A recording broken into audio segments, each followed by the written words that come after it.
his name.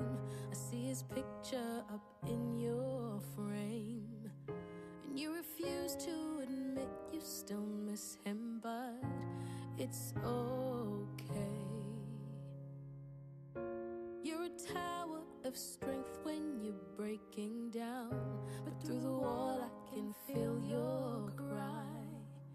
Relationships today don't have what it takes. They want to talk, party, and have sex on the first date, but there's nothing more attractive than a person who's willing to make you wait.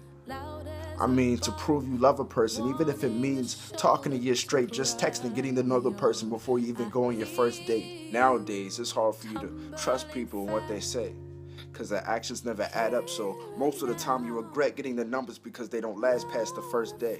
Say love is a battlefield, and I think that's true. But I think the biggest battle is fighting for something or someone who could give a damn about defending you. I mean, for men, it's hard to find a ride-or-die woman who will stick with you to the end. No questions asked. When it's time to put in work, you can always count her in. Good men have to suffer because of another man's actions.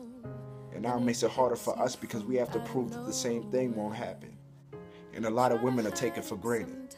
They're either treated poorly, disrespected, cheated on, or slandered. It's bad that some of these men create lower self-esteem women who can barely manage to laugh through the pain.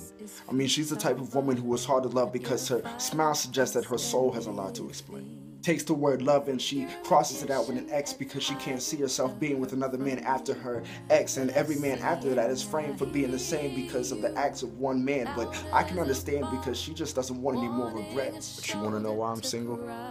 I'm single because of the bullshit. A person who stands at the pulpit preaching and wanting everybody to give them the world but can't prove to them why they deserve it. Single because the generation now would rather cheat for personal pleasure than to stick it out with the person they're with and work and have faith that things will get better. I'm single because I need a person who's willing to let their education speak where the conversation gets deep instead of nodding their head and saying yes. They agree with me. I'm single because I know God has a plan. I'm single because I won't settle for less. I'm single because if it takes years finding that one, it's a whole hell of a lot better than spending your whole life trying to figure out if they're the right person for you. I'm single because the most expensive thing that I could ever do, ever in life, is pay attention to the wrong people. But still, no matter how many times I've failed, no matter how many times I said I've regretted, no matter how many times I said I didn't need you, just so the thought of you I could forget. All I ever gave, I only ever received less. Sad but true. But then again, no matter how many times I've fell for the wrong person, I'm still falling for you. Love.